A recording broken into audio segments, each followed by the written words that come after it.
Hola chingonas, hola chingones, and this is Healing with a Chingona, being transparent as I can. It's already 1:09 a.m., July 4th, and I connected with my emotions using cacao, ceremonial medicine.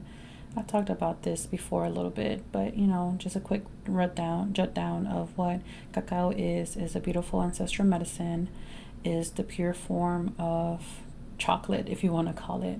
It has been used for centuries to connect with your heart chakra, conectar con las emociones, and that's what I did. I am not ready to fully open up to what has happened so far until I'm ready, until everything's on the clear. For those that know, and for those that don't know, you guys will find out eventually. But yeah, I did some cacao to connect with what's going on. It has to do with my child. It has to do with the feeling of motherhood, the guilt, the anger, the resentment, the if I'm doing the right thing or am I fucking up. It's been heavy the last couple of days. It hasn't been easy, and I've been transparent to those that are around me, to my circle. More to others than more to some than others, but es un proceso. Estoy aprendiendo a poder hablar. Estoy aún aprendiendo a entender mis emociones. Para somebody that hasn't really spoken about her emotions for too long, it's hard, man. Okay, I'm gonna stop saying it's hard, but it has been hard. It's a process for me to open up, and motherhood could be challenging. It really can be. Nadie es perfecta, no somos perfectos, but we do judge a lot, and I've caught myself also judging sometimes, and I came to realize that there's a lot of resentment towards myself, towards others, and it really brought that to light today that I did cacao. I sat outside earlier around 10, 11, no, actually like around 11 p.m. and I felt myself running as usual, running away from my emotions, not trying to connect. And I set my ass down y dije, nah, cabrona, aquí te quedas. And I started to just connect, and I felt that feeling. My heart got cold. That feeling of when you get into one of those roller coasters that just drops you down, or that feeling como que te vas a caer y tienes miedo, I hope you guys know what I'm talking about. Y sentí ese frío, and I was like, whew, and I received the message, and it was just like, nadie ha tenido la oportunidad de crecer con un padre. And I was like, damn, that fucking hit. For those who don't know, as I spoke in my other episode, I spoke about how I was a single mom for a couple years, how I left my son's father when my son was about 2 years old, or about to turn 2 years. So it's been challenging. I salute every single one of you moms that have done it alone, or maybe still are alone. But siempre va a haber alguien. There's going to be somebody that will love you and love your kid as they're their own. I really hope my microphone is not picking up on my husband playing downstairs. But yeah, there's somebody out there for you. And it's just a matter of patience, trusting yourself and allowing yourself to be loved. But anyways, as I was doing this cacao, I felt myself running away from my emotions, as I usually am, because she's a runner, she's a truck star.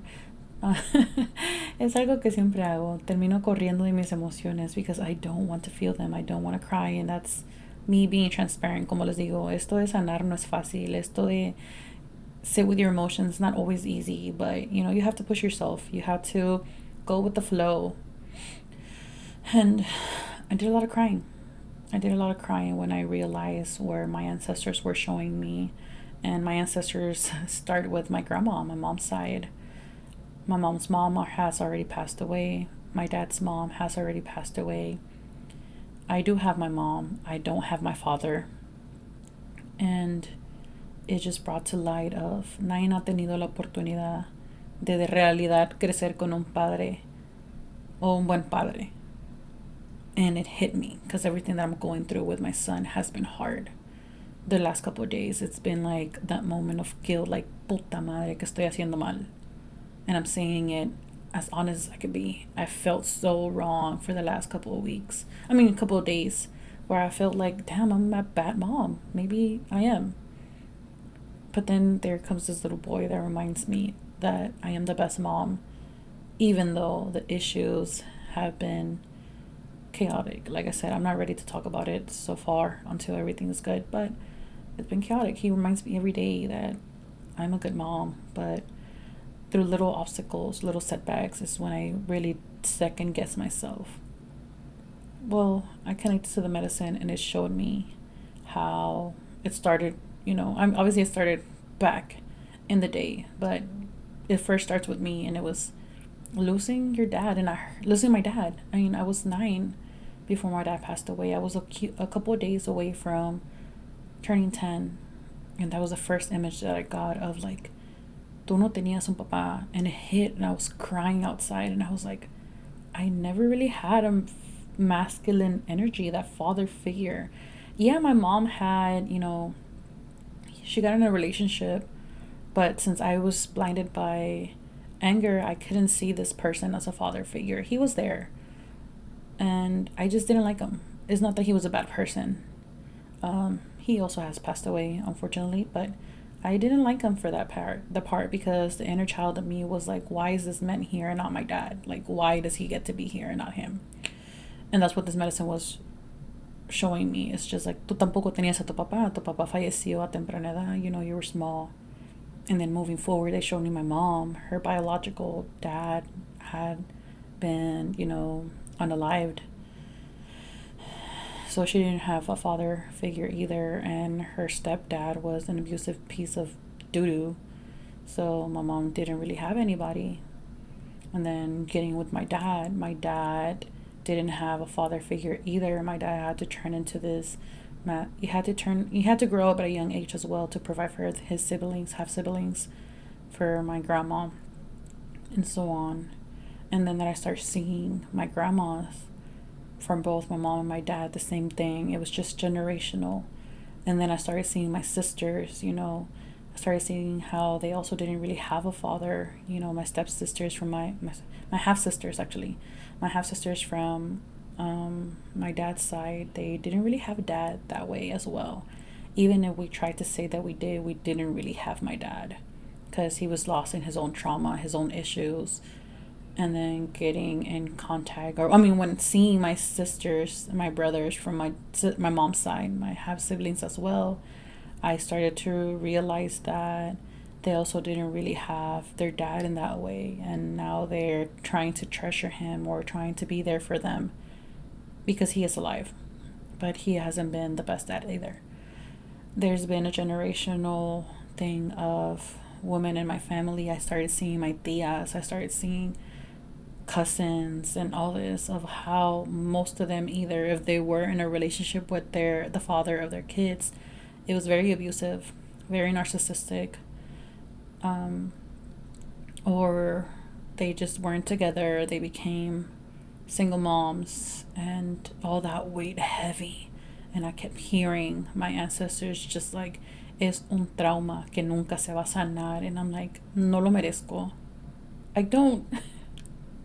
Oh my god, I didn't want to cry about this, but I don't. So I started telling them, I'm just like, yo sé de que no estoy con el papá de mi hijo, pero no merezco esto. Mi hijo no merece sentirse culpable porque él no tiene la culpa. And I was straight up talking to all these ancestors, even ones that I don't know. I saw this lineage of my ancestors just going back. And it's just like, por favor, denle la bendición a mi hijo, a mi familia, a mis sobrinos, a mis primos, a mis hermanos, a mi mamá, a todos, de que todos pertenecemos, we all belong, please give them this blessing. And I was just telling them, like, help me see myself as a good mom, because I am a good mom. I am a great mom. I honestly am. Maybe I'm not perfect, but I am. I don't want my son to feel like he's not enough. I don't want him to feel like he's to blame, because I felt that, and it hit me again, where it's just like, I'm still somewhat annoyed or mad that I didn't have my dad. And all I kept hearing is my dad saying, like, aquí estoy negra. Like, my dad used to call me negra. And he would say, aquí estoy negra, no estás sola. But That's now. But when I was growing up, I couldn't hear him. I didn't know nothing about spirituality. So it was still heavy on me. My inner child, which is like, no teníamos a papá. And that's that weighed heavy when connecting to my son of like, he feels like he's also to blame. He feels like he's not enough. And I try to remind him as much as I can. Papi, tú eres lo mejor. Tú eres una persona muy inteligente, muy fuerte. Nunca tienes la culpa de nada. You know, perdóname por esto. Like, I try to be very open with my son. And even though to me he's a little boy, he's not. This little boy is growing up. He's about to be 10. But I keep reminding him, like, eres hermoso, eres genial. Si alguien no le caes bien, es like, it's a day problem. It's their own problem, not you. You don't have to change. And this medicine right now was showing me, that cacao was showing me that it has to do a lot with father trauma. And that's what I was feeling guilty. I realized this couple of days that I was still mad, that even though I did forgive Michael's dad for so much, I was still mad. Like, it's so easy that when you're not with this person anymore, it's so easy for them to just say, you know, I'm not there with them all the time. But that's not my fault. It's not my fault. And it doesn't make me a bad mom because you're not there. I shouldn't feel bad by carrying your burdens. A lot of the times as a mother, when you become a single mother, we carry this weight and we feel like we have to be mother and father or play both roles. And I talked about that to my husband earlier, that I was like, I'm tired. I don't want to do this anymore. I don't want to be mother and father because I'm not. And he made a comment, and I understand he's still in his healing journey, but he's like, it doesn't mean that you can't. You can. You know, there's a lot of mothers that still do it by themselves. And he started talking about how his mom was both roles, even though, you know, his dad was somewhat in the picture. But I'm like, that's not the point. I don't want to be. I'm tired. I'm not supposed to be mother and father role. I am just a mother. That's all there is. I'm just a mom.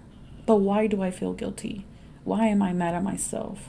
Did I do something wrong? And it was just everything clicking of just like, no, I fucking didn't. I didn't do anything wrong. Living a relationship that I was not happy in was the best decision I did. It was not easy. But now everything just falls into one thing after another, and it just felt so heavy. And seeing how all these generations of kids, my mom, my dad, my grandma, and so on, how most of them grew up without a father. Most of them grew up without feeling like they belong. I grew up feeling like I didn't belong. So now seeing my son, that he has some issues sometimes, hard issues trying to fit in, hard issues feeling like he's a bad person when he's not, or like he's to blame. It was heavy. Tonight it was heavy. I'm learning to recognize my pain. I'm learning to let my baby know. Even though I was healing so much outside, crying by myself. Oh my God, the mocos. Healing so much outside. I came upstairs, I showered. No, I came upstairs directly to my son's room and I told him, Papi, eres hermoso. He was asleep. For those who don't know, you're able to talk to your babies while they're asleep. They're still listening, they still comprehend. Even if they don't respond to you, their brain is still processing everything you told them. So I told him how I felt, and I reminded him how precious he is, how beautiful he truly is, that nothing is his fault, that I understand where he's coming from and everything that has happened. I don't blame him, but I want him to know that he's perfect. And I was telling him, it hasn't been easy growing up without a father. It hasn't been easy to even raise my son without a father figure. I haven't given my husband a space to be this father figure for my son because in my mentality is just like, you're not the dad. But I love to say, you know, technically he is your son, but I don't allow him to show up or discipline him because I've always tried to be that mother and father figure. And now that I am done trying to be a dad, because I'm not, I finally told my husband, I need you. I told him, like, I'm tired. I need you to show up. I know that you've been trying and I know I haven't let you, but I need you to show up. My baby needs a father figure. I know he has his dad, But his dad is not, it's not that he's not present, but we're not together. So it's not like he sees him every day. And Michael sees you every day. I know that he needs some structure. I know that Michael needs some type of discipline. Not in a bad way, obviously not in the way of back then, que te golpeaban con un cinto ni nada. But he needs that discipline of like, this is what you're supposed to do and this is not what you're supposed to do. There's a lot of stuff that Michael's not gonna feel comfortable talking to me about, because at the end of the day, I'm his mother. I am not his homie. I'm not a guy, and as much as I pretend to be a father as well as a mother, I'm not. So I told my husband, like, help me. I'm being honest with you, help me. I know that we don't have a kid as of right now, but help me. I need you to help me with this. So my baby knows that he's good. So I know that it's okay. And in that moment, for those that don't know, I also have been struggling with conceiving for the last couple of years. After before I got diagnosed with PCOS, I already knew that I had it, but everything came to show today as well that it's gonna happen when it's supposed to happen. But that was one of the fears as well of like, I don't need this to happen again. My ancestors were like, ¿para qué traer a otro niño si va a pasar lo mismo? Nadie va a tener padre. And I'm like, give me a chance. Like, that's all I kept telling them. Like, dame una chance. Michael no está solo. Mi hijo no está solo. Denle amor, bendízcanlo. Like, denle su bendición, denle su amor. Give me your love. Like, allow me to be part of this family. Allow me to be able to conceive. Allow me to bring another baby into this life, because they also deserve to know what love is, to be in a family. And I just kept hearing the dale todo a su tiempo. And I'm being patient. I am understanding that I have to be patient. Motherhood is not easy. Guilt really resides when you feel like you're doing something wrong. But all in all, I want to remind you guys that even if you're a single mother, even if you're not, the role that you play is a mother. Don't lose yourself trying to play both roles, because at the end of the day, you're hurting yourself, and it all comes from trauma. Your babies need you as a mother, that nurturing soul. Yeah, a provider, but a nurturing soul. Someone to show up, someone to let them know that it's going to be okay. Allowing yourself to rest without stepping too much into your masculine energy. And that's what happens when you're so used to stepping up in so many roles that are not yours. Embrace yourself as a mom. Embrace yourself as a daughter. Embrace yourself as a sibling. Embrace your inner child. If you grew up with your dad, and if you have bad memories with him, or if you don't, it's just recognizing them, forgiving them. If you didn't grow up with your father, it's releasing all that fear, releasing all that anger. If you lost your father at a young age, is sitting with that grief, accepting it, releasing it, and understanding it. It's been a kind of heavy full moon release, but I feel lighter. I legit can't wait till tomorrow. For you guys, is gonna be it already had passed, but I can't wait till my tomorrow, which is July 4th todavía. Hopefully you guys can't hear my husband just screaming downstairs, but I can't wait to wake up tomorrow to my son, make him his colaches or something, or maybe take him to Starbucks, because he's been asking for Starbucks. Because at the end of the day, we are amazing moms. Somos chingonas. Y si nosotros, estos niños, no estuvieran aquí, it all makes sense of why we're healing and why we're here. I appreciate every single one of you guys for listening this long, and I hope you guys have an amazing day. Los amo un chingo. Adiós.